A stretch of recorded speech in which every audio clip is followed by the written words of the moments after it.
ഏവർക്കും അബിക talks and music ചാനലിലേക്ക് സ്വാഗതം. ഞാൻ നിങ്ങളുടെ ജിൻസിയാണ്.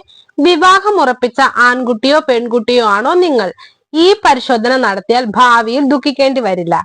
പലപ്പോഴും ആരോഗ്യം എന്നത് വളരെയധികം ശ്രദ്ധിച്ച് കൈകാര്യം ചെയ്യേണ്ട ഒന്നാണ്. എന്നാൽ ചില അവസ്ഥകളിൽ നമ്മൾ പ്രതീക്ഷിക്കാത്ത തരത്തിലാണ് കാര്യങ്ങൾ ചെന്നെത്തുന്നത്.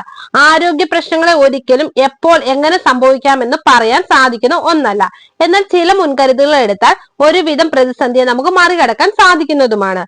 സ്ത്രീകളും പുരുഷന്മാരും നിർബന്ധമായും വിവാഹത്തിന് മുമ്പ് നടത്തേണ്ട ചില പരിശോധനകളുണ്ട്. ഇത് ഭാവിയിൽ നിങ്ങൾക്കുണ്ടാകുന്ന പല ആരോഗ്യ പ്രശ്നങ്ങൾക്കും പരിഹാരം കാണുന്നതിനും ആരോഗ്യകരമായ ഒരു ഭാവി ജീവിതത്തിനും സഹായിക്കുന്നതാണ്. മാനസിക ആരോഗ്യം മുതൽ ശാരീരിക ആരോഗ്യം വരെ ഈ സമയം വളരെ പ്രധാനപ്പെട്ടതാണ്. എന്നാൽ അവ കൃത്യമായി എപ്രകാരം ഏതൊക്കെ തരത്തിൽ കൈകാര്യം ചെയ്യണം, എങ്ങനെ കണ്ടെത്തണം, ഏതൊക്കെ പരിശോധനകൾ നടത്തണം എന്നുള്ളതിനെ കുറിച്ച് നമുക്ക് നോക്കാം. കൂടുതൽ അറിയാനായി പോകാം വീഡിയോയിലേക്ക്. ഒന്നാമതായി മാനസികാരോഗ്യം വളരെയധികം ശ്രദ്ധിക്കേണ്ട ഒന്നാണ്. ഡിപ്രഷൻ, സമ്മർദ്ദം, ബൈപോളർ ഡിസോർഡർ അല്ലെങ്കിൽ മറ്റ് മാനസികാവസ്ഥാ വൈകല്യങ്ങൾ എന്നിവയെല്ലാം തന്നെ വളരെയധികം ശ്രദ്ധിക്കേണ്ടതാണ്. കാരണം ഇവയുടെ പ്രതിസന്ധികൾ പിന്നീട് ഭാവി ജീവിതത്തിൽ കൂടുതൽ പ്രശ്നങ്ങൾ സൃഷ്ടിച്ചേക്കാം. ഇത്തരം അവസ്ഥ പങ്കാളിയോട് തുറന്നു പറയുകയോ അല്ലെങ്കിൽ ചികിത്സിച്ച് പ്രതിരോധിക്കാൻ ശ്രദ്ധിക്കുകയോ വേണം. കാരണം ഇത് ദീർഘകാല അടിസ്ഥാനത്തിൽ ബന്ധത്തെ ബാധിച്ചേക്കാവുന്ന ഒന്നാണ്. ജനിതകപരമായ രോഗാവസ്ഥകൾ. പാരമ്പര്യമായി ചിലരിൽ ചില രോഗാവസ്ഥകൾ കിട്ടുന്നു.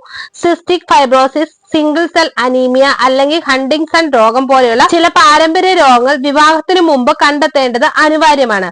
കാരണം അതിന്റെ ലക്ഷണങ്ങൾ പലപ്പോഴും ഭാവി തലമുറയെ കൂടെ ബാധിക്കുന്ന അവസ്ഥയിലേക്ക് എത്താം. അതുകൊണ്ട് വളരെയധികം ശ്രദ്ധിക്കണം. ജനിതക അവസ്ഥകൾ ഒരു തലമുറയിൽ നിന്നും മറ്റൊരു തലമുറയിലേക്ക് എളുപ്പത്തിൽ പകരാം. ആയതിനാൽ വളരെ വൈകുന്നതിന് മുമ്പ് തന്നെ ഈ വിട്ടുമാറാത്ത മെഡിക്കൽ അവസ്ഥകൾക്കായി പരിശോധനകൾ നടത്തേണ്ടത് പ്രധാനമാണ്. വിട്ടുമാറാത്ത രോഗങ്ങളിൽ ചിലരിൽ വിട്ടുമാറാത്ത ചില രോഗാവസ്ഥകൾ ഉണ്ടാകും. അതിന് പരിഹാരം കാണുന്നതിന് വേണ്ടി വളരെയധികം ശ്രദ്ധിക്കേണ്ടതാണ്.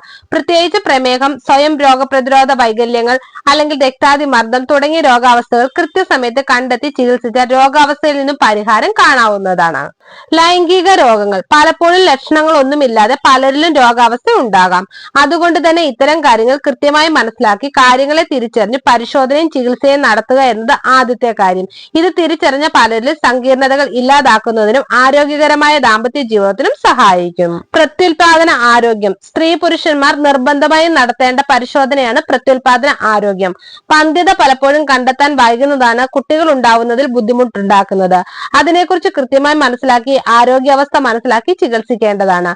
എന്നാൽ മാത്രമേ ആരോഗ്യകരമായ സന്തോഷകരമായ ഒരു കുടുംബജീവിതം ഉണ്ടാകുകയുള്ളൂ. ഭക്ഷണ ക്രമക്കേടും പൊണ്ണത്തടിയും. അമിതഭാരം പലപ്പോഴും ചില ഭക്ഷണ ക്രമക്കേടുകളുടെ ഫലമായി സംഭവിക്കുന്നതാണ്.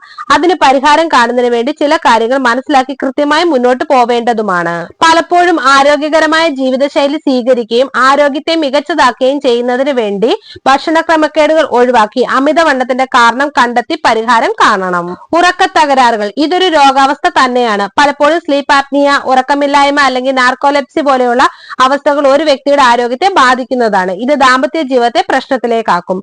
ഇത് നിങ്ങളുടെ ആരോഗ്യത്തെയും മാനസികാവസ്ഥയെയും വളരെയധികം ബാധിക്കാം. അതുകൊണ്ട് തന്നെ ഇത്തരം കാര്യങ്ങൾ ശ്രദ്ധിക്കണം. രക്തഗ്രൂപ്പ് അനുയോജിത പരിശോധന. ഇത് വളരെ പ്രധാനപ്പെട്ട ഒരു പരീക്ഷണമാണെന്ന് തോന്നുന്നില്ല. പക്ഷെ നിങ്ങൾ പ്രസവിക്കാൻ ഉദ്ദേശിക്കുന്നുവെങ്കിൽ നിങ്ങൾക്കും നിങ്ങളുടെ പങ്കാളിക്കും ഒരേ RH ഘടകം ഉണ്ടായിരിക്കേണ്ടത് പ്രധാനമാണ്. നിങ്ങളുടെ രക്തഗ്രൂപ്പുകൾ പരസ്പരം പൊരുത്തപ്പെടുന്നില്ല എങ്കിൽ അത് ഗർഭകാലത്ത് സങ്കീർണതകൾ സൃഷ്ടിച്ചേക്കാം. ഒരു RH പൊരുത്തക്കേട് രണ്ടാമത്തെ കുട്ടിക്ക് മാരകമായേക്കാം. കാരണം ഇത് ഗർഭിണിയായ സ്ത്രീയുടെ രക്തത്തിലെ ആന്റിബോഡികൾ അവളുടെ കുഞ്ഞിന്റെ രക്തകോശങ്ങളെ നശിപ്പിക്കുന്നു. വന്ധ്യതാ പരിശോധന. അണ്ഡാശയത്തിന്റെ ആരോഗ്യവും ബീജത്തിന്റെ എണ്ണവും നിങ്ങളെ അറിയിക്കുവാനാണ് വന്ധ്യതാ പരിശോധന രൂപകൽപ്പന ചെയ്തിരിക്കുന്നത്. വന്ധ്യതയുടെ വ്യക്തമായ ലക്ഷണങ്ങൾ ഇല്ലാത്തതിനാൽ ഭാവിയിൽ ഒരു കുഞ്ഞ് ജനിക്കാനോ സാധാരണ ലൈംഗിക ജീവിതം നയിക്കാനോ നിങ്ങൾ ആഗ്രഹിക്കുന്നുവെങ്കിൽ ഈ പരിശോധനയ്ക്ക് വിധേയമാകേണ്ടത് പ്രധാനമാണ്. ഫലങ്ങൾ മുൻകൂട്ടി അറിയുമ്പോൾ ആവശ്യമെങ്കിൽ ശരിയായ ചികിത്സ തേടാൻ അത് നിങ്ങളെ സഹായിക്കും. HIV, എയ്ഡ്സ്, ഹെപ്പറ്റൈറ്റിസ് എന്നിവ ഉൾപ്പെടുന്ന ചില രോഗാവസ്ഥകൾ ചിലത് ജീവന് ഭീഷണിയാകുന്നതും ആജീവനാന്തരം നിലനിൽക്കുന്നതുമായതിനാൽ STD ടെസ്റ്റ് നടത്തേണ്ടത് അത്യാവശ്യമാണ്. നിങ്ങളുടെ പങ്കാളിയുടെ ടെസ്റ്റ് റിപ്പോർട്ടുകൾ പോസിറ്റീവ് ആയാൽ ഭാവിയിൽ നിങ്ങൾ അഭിമുഖീകരിക്കാനിരിക്കുന്ന മാനസികവും മാനസിക ആഘാതങ്ങളിൽ നിന്നും നിങ്ങളെ രക്ഷിക്കാനും വിവാഹവുമായി മുന്നോട്ട് പോകണോ വേണ്ടായോ എന്ന വ്യക്തത നൽകുവാനും ഇത് നിങ്ങളെ സഹായിക്കുന്നതാണ്. ഈ വീഡിയോ പൊതുജനങ്ങൾക്കായി ഷെയർ ചെയ്യുക. നിങ്ങൾക്ക് ഈ വീഡിയോ ഇഷ്ടമായ ലൈക്ക് ചെയ്യുക, ഷെയർ ചെയ്യുക, എന്റെ ചാനൽ സബ്സ്ക്രൈബ് ചെയ്യുക. മറ്റൊരു വീഡിയോയുമായി വീണ്ടും കാണാം. ബൈ. Thank you.